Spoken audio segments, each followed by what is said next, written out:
Hi everyone, I got a lot of responses on my last couple of videos about this subject, and I thought there was one more topic that we might all have one thing in common where we might want to talk about or share.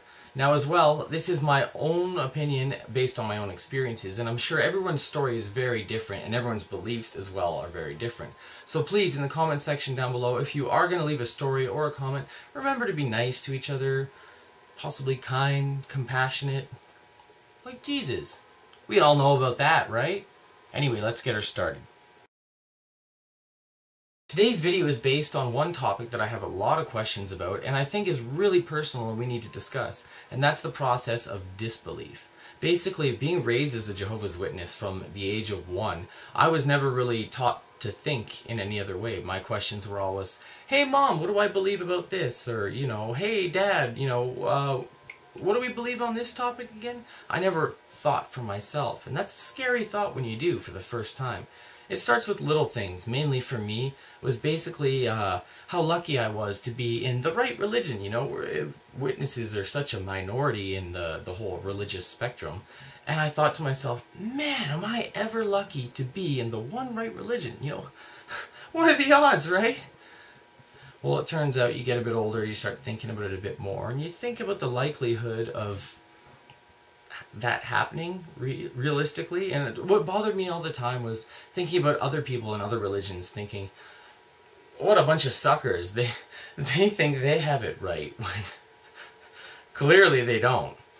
Well, it turns out you start thinking about yourself and looking inwards and you think, oh shit. There comes that point where you realize, what if they're all wrong? And now again, this is my own personal opinion, but I started to really just think about the difference between science and God and what's up there, and it really started to bother me a lot.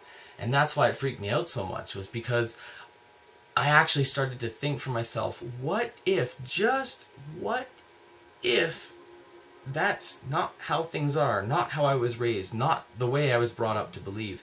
And that's a really scary thought. But then eventually you get to think about it, and there's that moment where you realize that doubt isn't wrong. Maybe you're just thinking for once. And you're taught to believe basically that doubt is sin creeping up in your brain, and that's Satan, the devil. And really, what's more likely?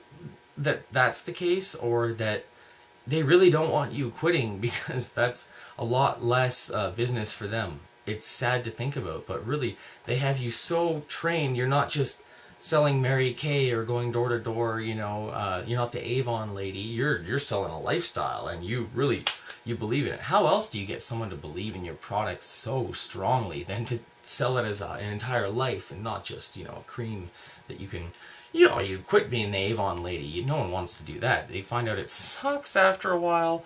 But it turns out that if you're a Jehovah's Witness, well, you're doing God's work, and you need to tell everyone else about it, and no one's allowed to quit.